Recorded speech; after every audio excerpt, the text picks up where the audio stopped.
Chapter 12. Eddie, pick up. I want to talk to you. I have to hear your voice. Murari spoke quietly into his mobile phone.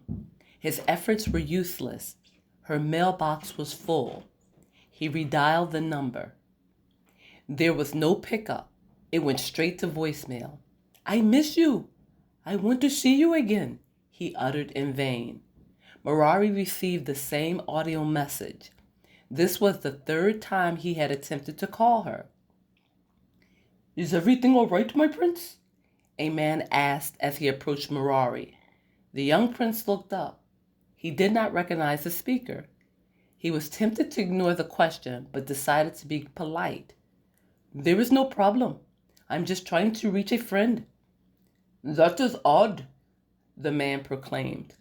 I would have thought all of your friends were here tonight, enjoying your day. It is a time to celebrate royalty, to enjoy family. The prince paused, deliberating between calling Aaron one last time or returning to the party. He glanced at the man. Do I know you? No, not really. I have heard much about you, but we have never met. I have admired your family, your wealth, but no, we are strangers. Murari frowned at the mention of money and tucked his cell phone into his left suit pocket. Nice to meet you, he said and began to walk away. There is no rush to leave, Murari. I think we should talk. The prince paused to examine the man's face. He did not like what he saw in the eyes of the stranger, nor did he appreciate the casual usage of his name. The man appeared smug, self-important. I must get back to my family. They can wait, he said, extending a hand towards Murari's shoulder in order to detain him. Murari evaded the touch and became alert. He did not see his security people anywhere. The hotel lobby was full of guests, but his key bodyguards were not visible.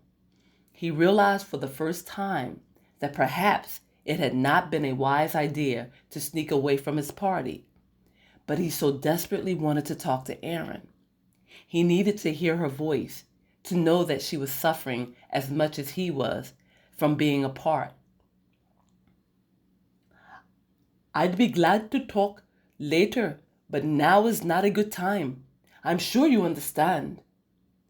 The man ignored Murari's words and made a statement instead. We had planned to take your uncle, but you will do. The admission startled Murari. His fight-flight response kicked into effect. His eyes quickly glanced around the room, trying to pinpoint exits, a means to escape. He knew instinctively that his safety was compromised. All of his life, he had maintained a high level of alertness in order to avoid situations like this. But tonight, with his mind so wrapped around losing the one woman who meant the world to him, he had been careless. He had opened himself up to danger, to unnecessary risk. You look worried, my lord, as you should be. You've made this too easy. I did not expect you to walk into our trap. Not after I've spent days, weeks planning for this moment. It was supposed to be challenging, dangerous. Where is the risk in this? It was not supposed to be this easy. It was not supposed to be this simple. Yet, here you are, alone, talking to me. It is amazing. Only in America. I must thank Krishna for having blessed me. Oh no, wait. That is your God. The prince recognized the irony in his words, but the man's humor was insulting. Perhaps today Allah will change your luck, said Murari as he attempted to walk away from the young man. He has, the man stated. But the laughter left his eyes. He motioned his head in one direction and commanded Murari with his body language to follow his eyes. Across the room stood another man. He was dressed in a suit also.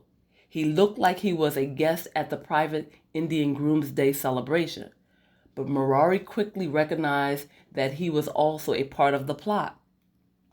"That is my Muslim brother. He has a gun trained on you. If you decide to ignore my suggestion to leave this hotel, he will shoot you. If you consider running, he will maim you.